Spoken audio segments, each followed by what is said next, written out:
Hello friends, welcome to my YouTube channel Aarti Anjali Awasthi. Upcoming episode के update आपके लिए लेकर आई हूँ।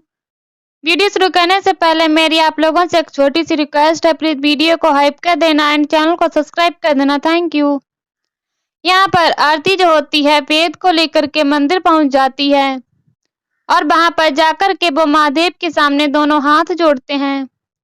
महादेव के मंदिर में आरती बोलती है कि लो वेद, हम आ गए महादेव के सामने। अब बस आप मेरी मांग में सिंदूर भर दीजिए और मेरे गले में मंगलसूत्र पहनाकर मुझे अपनी पत्नी बना लीजिए। इस तरीके से वह बोलती है और यहाँ पर वह शादी के लिए बोलती है वेद को कि वेद, अब आप शादी करने के लिए तैयार हो जाएं। लेकिन वेद वहां पर सोचने लगता है। तो यहाँ आरती बोलती है कि आप क्या हुआ वेद, आप क्या सोच रहे हैं, आपके मन में क्या चल रहा है? क्या आप मुझसे प्यार नहीं करते? क्या आप मुझसे प्यार नहीं करते? आप मुझसे शादी नहीं करना चाहते? तो वेद बोलता है, नहीं आरती, ऐसी कोई बात नहीं है। मैं तुमसे बहुत प्यार करता हूँ और मैं तुमसे शादी करना चाहता हूँ। पर ऐसे नहीं, मैं चाहता हूँ कि तुम्हारी माँ भी हमारी शादी को एक्सपेक्ट करें और अपना आशीर्वाद दें और हमारी शादी हो। तो यहाँ पर आरती बोलती है कि क्योंकि वो ऐसा कभी नहीं चाहेंगे। इस तरीके से बोलती है और बोलती है कि आप बस हम शादी कर लीजिए, छोड़िए, आप मुझसे प्यार करते, मैं आपसे बहुत प्यार करती हूँ, तो इसमें क्या है, हम दोनों एक दूसरे से प्यार करते हैं, तो और क्या चाहिए। भगवान के सामने उठाइए सिंदूर और मेरी मांग भर दीजिए, मुझे पत्नी बना लीजिए। तो देखते हैं कि वेद जो होता है मंदिर के अंदर जाता है और वह सिंदूर उठा के आता है और देखते हैं कि आरती बोलते हैं कि मांग भर दीजिए वेद जी, और वेद जो होता है सिंदूर उठाता है और देखते हैं कि यहाँ पर आरती की मांग में सिंदूर भरने के लिए जाता है और वो सिंदूर भरने की कोशिश करता है। इतने में देखते हैं कि अंजलि जो होती है वो वहां पर आ जाती है और अंजलि वेद का हाथ पकड़ करके रोक लेती है। वो यहाँ पर सिंदूर पहनाने वाला ही होता है वेद, तो आरती देखती है यहाँ की अंजलि आ गई होती है और हाथ पकड़ लेती है, बोलती है कि वेद तुम ऐसा नहीं कर सकते, तुम दोनों ऐसा नहीं कर सकते हो। तो यहाँ पर वो बोलते हैं कि हम क्यों ऐसा नहीं कर सकते। यहाँ पर अंजलि बोलती है कि वेद तुम पहले से शादीशुदा हो और तुम कानून को अपने हाथ में मत लो, तुम जानते हो ना, इसके लिए तुम्हें जेल भी जाना पड़ सकता है और आरती को भी जाना पड़ सकता है, तो इसीलिए ये गैर कानूनी काम मत होने दो। मैं ऐसा नहीं चाहती हूँ कि कोई गैर कानूनी काम हो। तो इस तरीके से बोलते हैं और बोलते हैं कि वादे के मुताबिक यहाँ पर दावा किया है कि कली ने कि वह तुम्हारी पत्नी है और वह आज भी समाज में तुम्हारी पत्नी के नाम से घूमती है। अगर ऐसा करोगे तो तुम्हें जेल जाना पड़ेगा, तो तुम आरती का भला चाहते हो ना, तो इसीलिए ऐसा मत करो। तो वेद बोलता है, हाँ, यहाँ पर अंजलि जो होती है इस तरीके से बोलती है, तो अगर बताती है कि अगर तुम्हारी शादी कली के साथ हुई और कानून ने फैसला लेता है तो तुम्हें कली के साथ रहना पड़ेगा, लेकिन अगर ऐसा नहीं होता है तो जिस तरीके से तुम दोनों कह रहे हो तुम आरती से शादी करोगे और मैं खुद तुम्हारी शादी कराऊंगी। लेकिन यहाँ पर आरती जो होती है वो बोलती है कि आप कुछ नहीं करेंगे, आपकी बेटी मर चुकी है। और एडवोकेट अंजलि अवस्थी इस तरीके से बोलते हैं। तभी देखते हैं कि अंजलि जो होती है वो बोलती है कि अब जब तुमने मुझे एडवोकेट अंजलि अवस्थी बोल ही दिया है तो मैं एडवोकेट अंजलि अवस्थी होने के नाते कोई भी गैर कानूनी काम नहीं होने दूंगी। और कली ने ये दावा किया है, इस तरीके से बोलते हैं और देखते हैं कि आरती जो होती है वह वहां पर रोते हुए वहां से चली जाती है गुस्से में। और यहाँ पर अंजलि जो है उसे थप्पड़ उठाने की कोशिश करती, लेकिन वह रोक लेती है और बोलती है कि आप मेरी कुछ नहीं लगती और आप कुछ नहीं कर सकती, इस तरीके से बोलती है। और देखते हैं कि अंजलि जो है देखती है कि आरती उसे अपनी माँ नहीं समझती और वह गुस्से में चली जाती है, क्योंकि उसके दिमाग में बस यही होता है कि माँ उसके साथ गलत कर रही है। इतना बोल कर वो गुस्से में वहां से चली जाती है। लेकिन यह अंजलि जो होती है वो उसे समझाने की कोशिश करती है। इतने में देखते हैं कि वेद भी बोलता है कि क्यों नहीं कर सकते हम ऐसा, और वह शादी बता रहे हैं ना हम की झूठी है। तभी देखते हैं कली आ जाते हैं और बोलती है कि नहीं, ये सब गलत हो रहा है, वकील साहिबा, मैं सच कह रही हूँ, इन लोगों की शादी नहीं हुई थी और सबके समाज के सामने हमारी शादी हुई थी। मेरी और वेद बाबू की शादी हुई थी। इन्होंने मेरी मांग में सिंदूर भरा था और मुझे मंगलसूत्र पहनाया था। ये सब देख के यहाँ पर देखते हैं कि आरती को गुस्सा आता है और आरती गुस्से में होती है और वो वहां से चली जाती है। वो और अंजलि को यहाँ पर आरती जो होती है भला बुरा बोलती है और जाती है। तभी देखते हैं कि कली जो होती है वो मौके का फायदा उठाते बोलती है कि देखो ना, मैंने आपको माँ बोला था ना, उसी माँ के फर्ज के लिए आप मुझे ऐसा कीजिए।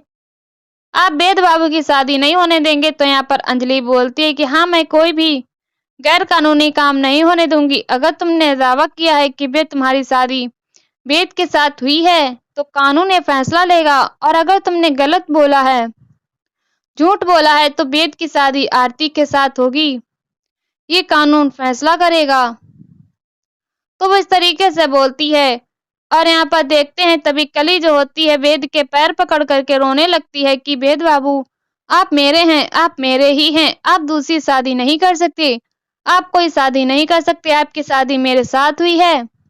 इस तरीके से लेकिन वेद दूसरे से धक्का दे देता है और बोलता है कि छोड़ो मुझे। यहाँ पर आरती जो होती है भाई ये सब देखती है, उसे गुस्सा भी आ रहा होता है और वह चली जाती है अपनी माँ को बोलकर। तो यहाँ कली जो होती है वो वेद के पैर पकड़ने लगती है और बोलती है कि वेद बाबू चलिए, आपकी शादी मेरे साथ हुई है,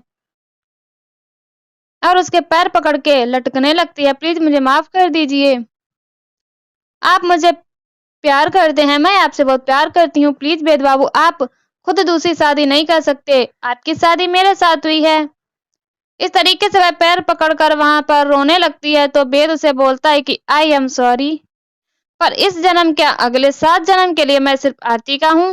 मैं सिर्फ आरती से प्यार करता हूँ। लेकिन इतने में भी वो नहीं, उसे परेशान करती रहती है। वो वेद जो होता है उसे हाथ उठा लेता है। तभी यहाँ पर जो अंजलि है वो बोलती है कि वेद, तुम एक आदर्श पुरुष हो और किसी नारी के प्रति मैं अत्याचार नहीं सह सकती, और तुम एक आदर्श पुरुष हो, तुम्हें शोभा नहीं देता इस तरीके से हाथ उठाना। तो वेद अंजलि को सॉरी बोलता है। अंजलि वहां से चली जाती है। वेद देखता है कि कली ही उस के पैर पकड़ कर रो रही होती है कि वेद बाबू, मुझे ऐसे छोड़कर मत जाइए, मैं आपसे बहुत प्यार करती हूँ, हमारी शादी हुई है। पर वेद साफ साफ मना कर देता है कि माफ करो, लेकिन मैं इस जन्म में तुम्हारा नहीं हो सकता हूँ, और इतना बोलकर वह चला जाता है। यहाँ पर देखते हैं कि कली रोती रहती है। तभी देखते हैं कि यहाँ पर जो सारिका होती है वह वहां पर आ जाती है और सारिका हाथ रखती है कली के कंधे पर। कली पीछे पलट कर देखती है। सारिका तो होती है तो यहाँ पहुंचती है कि अरे आप यहाँ पर क्या कर रही हैं। तो वो यहाँ पर बोलती है कि कली, तुम अपना हक छोड़ना मत। वो बोलती है कि मुझे समझ में नहीं आ रहा है, एक तरफ तो आप आरती और वेद बाबू की शादी करवा रही हैं, मुझे दूर कर रही हैं, और दूसरी तरफ आप यह भी बोल रही हैं कि मैं अपना हक ना छोड़ूं। तो बोलती है कि वह सब तुम्हें नहीं समझ में आएगा, ये बहुत बड़ी साजिश है और तुम इसे नहीं समझ पाऊंगी। कली, मैं बस जैसा बोल रही हूँ तुम वैसा करो, तुम आ जाना, 1 हफ्ते में यहाँ पर शादी, मेहंदी और हर चीज का फंक्शन होगा, और तुम वहाँ पूरा अटेंड करा। मैं भी देखती हूँ कि शादी कैसे होती है, और तुम ये सब के चक्कर में मत पड़ो कि क्या होने वाला है।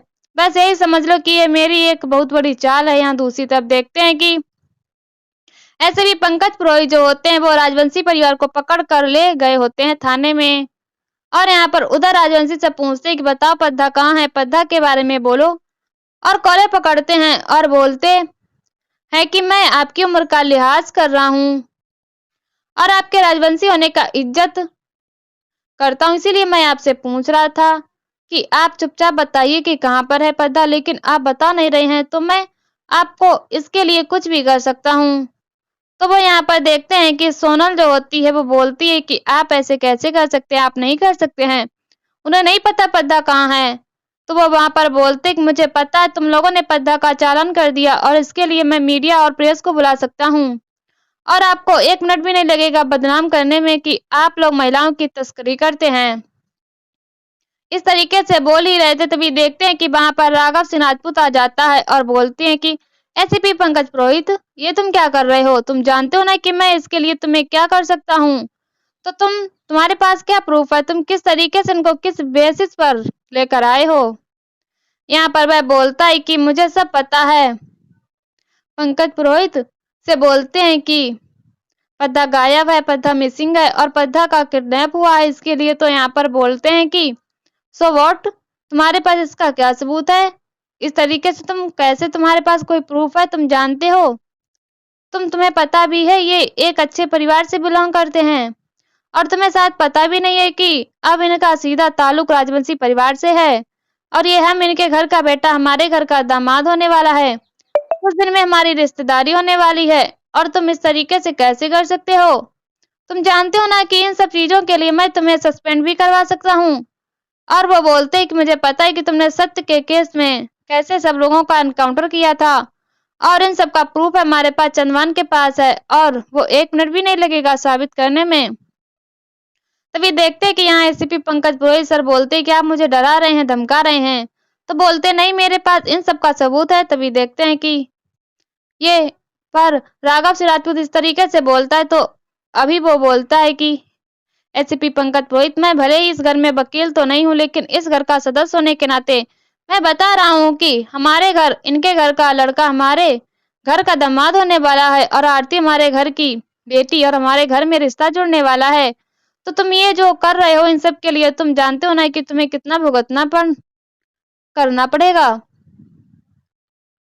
और यहाँ पर देखते हैं कि एक तरफ से भजन सिंह और वैभव भी बोल रहा होता है। इतने में एसीपी पंकज पुरोहित सर शांत होते हैं तो यहाँ पर देखते हैं कि राघव सिंह राजपूत बोलता है कि तुम किससे बल पे बोल रहे हो? तुम एसीपी को क्या समझते हो और तुम किसके लिए बोल रहे हो? तुम्हें क्या लगता है तुम एडवोकेट अवस्थी के बल पे बोल रहे हो? इस तरीके से बोलता है और देखता है चंदा के पास फोन लगाने लगता है। तभी देखते हैं कि यहाँ पर अंजलि आ जाती है और बोलती है कि मैं देख पा रही हूँ कि बहुत सारी लाशें पड़ी हैं और बहुत सारे इर्द गिर्द मर्रा रहे हैं उसे खाने के लिए।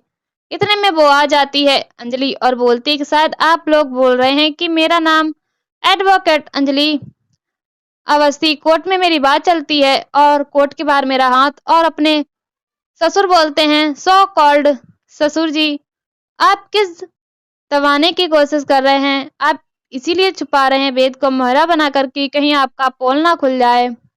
और यहीं पर एपिसोड खत्म हो जाता है। इसी वीडियो देखने के लिए हमारे चैनल को सब्सक्राइब करें, वीडियो को हाइप करें और हमें कमेंट में बताओ वीडियो कैसे लगे। तब तक के लिए बाय बाय।